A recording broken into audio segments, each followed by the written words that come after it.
check this out, mate.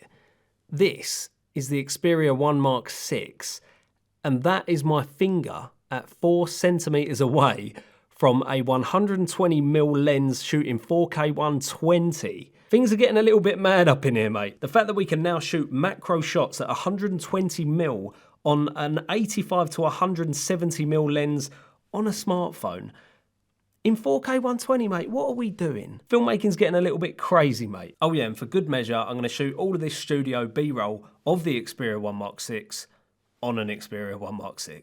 So the Xperia 1 Mark VI, an incredible smartphone for video. I've been using the Xperias ever since the Pro I, and I absolutely love them. I recently just shot a piece for Xperia out in Havelock Island with the Xperia 1 Mark VI, and that video did have budget behind it, so technically this is a sponsored video. So in this video, I'm going to be breaking down the Pro Video feature that's just been added to the camera app. We obviously had Pro Photo, but now we've finally got Pro Video so that we can utilize all of the different filmmaking and monitoring tools that comes with the Pro Video app. The fact that this thing has got so many incredible video features, S-Cinetone for mobile, the autofocus technology from the Alpha line like eye tracking and object tracking, along with 4K 120 on all three of the different lenses, the 16mm, the 24mm, and also the 85 to 170mm telephoto zoom lens, combined with that 120mm telephoto macro mode. We can now actually utilize all of them different features in the Pro Video mode simply in the camera app. And we've also got an interface that has got loads of different tools from something like your Alpha cameras or your FX line like peaking, the function button, and also histograms. I remember on the Xperia 1 Mark V, I had to go into Videography Pro, and then there was Cinematography Pro, and then you had Photography Pro, all of these different apps that all done completely different things. The fact that we've now got it all in one app, the camera app, which you would expect it probably should be in the camera app. All of our different features are under one app, and it just makes life so much easier, and it's so much more user friendly now. So Xperia, appreciated, mate. So we can change all of our individual manual settings like your shutter speed, our ISO, our white balance. We've also got our customizable function button, just like you've got on your Alpha cameras or your FX cameras, and you can pretty much set up that function button exactly the same as you do on your Alpha cameras. So if you are going to jump from an Alpha camera or an FX camera to the Xperia, life is just so easy, mate. If you're a Sony shooter and you're using one of these, it's going to be a breeze, mate. We've also got some new monitoring features like the audio level meters, and also some other display features such as the display button toggle, so that we can just display our settings and take them off the screen, and obviously just have our histograms as and when we need to, which is really handy. We did have the histogram updated in the Xperia 1 Mark V, and in my opinion, that was probably the best pro feature that we could have got in the Xperia, because being able to actually scientifically expose your shot is such a better way to expose your shot rather than just going off of what the monitor sees. You can actually see your highlights and your shadows, and you can tell when you're peaking. That is going to allow you to get the absolute most out of any smartphone, and definitely out of the Xperia 1 Mark VI. And speaking of monitoring, Sony have just added what they're calling Sunlight Vision to the monitor, which allows the monitor to be an extra 50% brighter when you're monitoring your shot. And I was shooting out in midday on the beach in the middle of the Andaman Ocean, and I can tell you right now, this monitor went so bright that it was almost brighter than any dedicated monitor that I've ever used out in midday sun. And you would have thought that the battery life would have been absolutely demolished, and also this thing would get mega hot. But I didn't charge this thing up for 2 days while we were shooting, and I got absolutely no overheating warnings other than when I stuck this thing in the underwater housing. I actually stuck this thing in an underwater housing so that I could get some beautiful underwater shots. Obviously this phone isn't waterproof, especially in salt water, so definitely don't be using this thing underwater unless you've got a secure housing on it. But this thing looked absolutely gorgeous under the water, and I would without a doubt be using this over an action camera when you're shooting underwater shots, because that 24mm is absolutely gorgeous, and the Pro features just make it an absolute no-brainer to be shooting underwater content with. And going back to the battery life, Sony are essentially saying that this thing can do up to 2 days without charging it, and for me, I definitely got 2 days of shooting with this thing in the heat. I don't know what it's going to be like if you're going to continuously record for like 10 or 12 hours a day. It definitely ain't going to last that long, but the new and improved algorithms for the battery life on this thing, don't ask me about battery algorithms, but all I know is that the battery life on this thing is a bit good. Definitely a noticeable improvement from previous versions. And a phrase you'll probably like is the Sony have now got their new vapor chamber cooling system. This whole vapor chamber system is probably the reason why this thing didn't want to overheat even in the midday sun. So anyway, enough of the tech and the specs. You lot know I really ain't the biggest techie, specky bloke.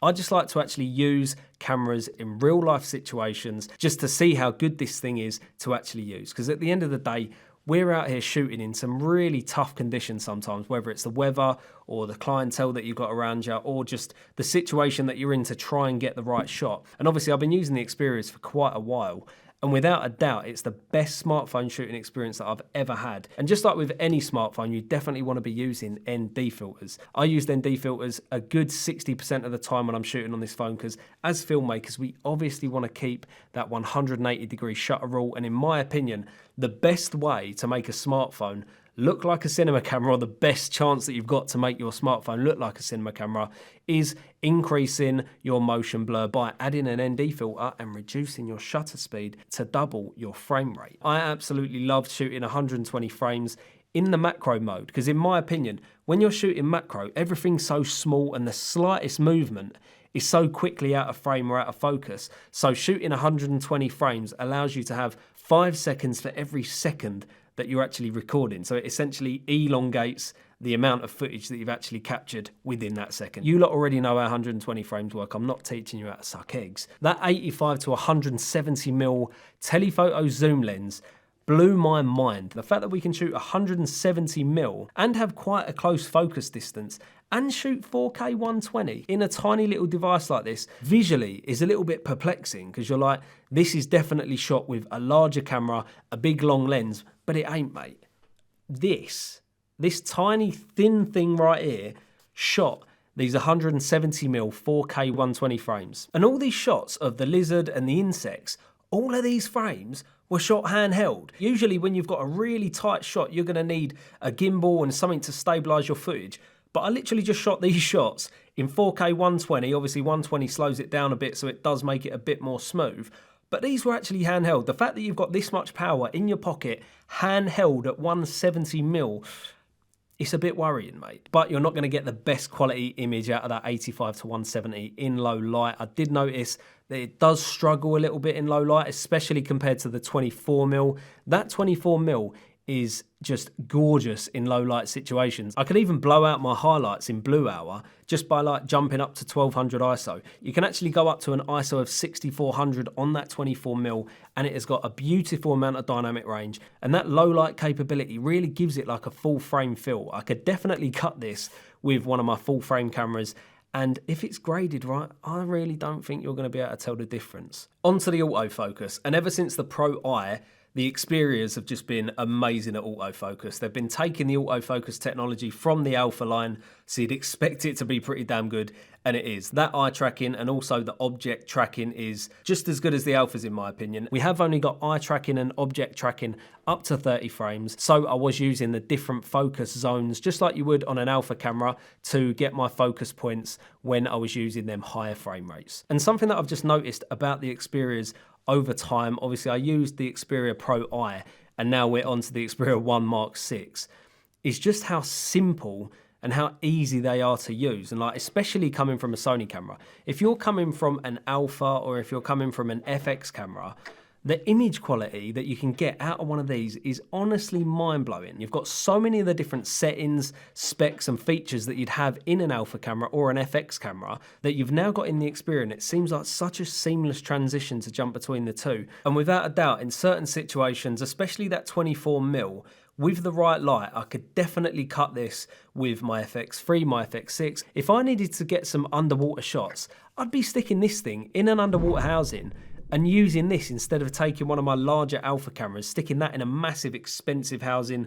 risking one of my larger cameras, compared to this, which is pretty damn safe in an underwater housing. It's pretty mad to see the transition in filmmaking from larger cinema cameras when they were shooting film to digital cinema cameras, then DSLRs, mirrorless cameras, and now these things, mate. I honestly think this is where it's going. I'm seeing so many more incredible videos shot on a smartphone, and the fact that you can just stick this in your back pocket, couple of NDs, tiny little gimbal, is such an incredible place to be. Like, everyone's got access now to amazing camera equipment that's literally sat in your pocket. This thing is a beast, mate.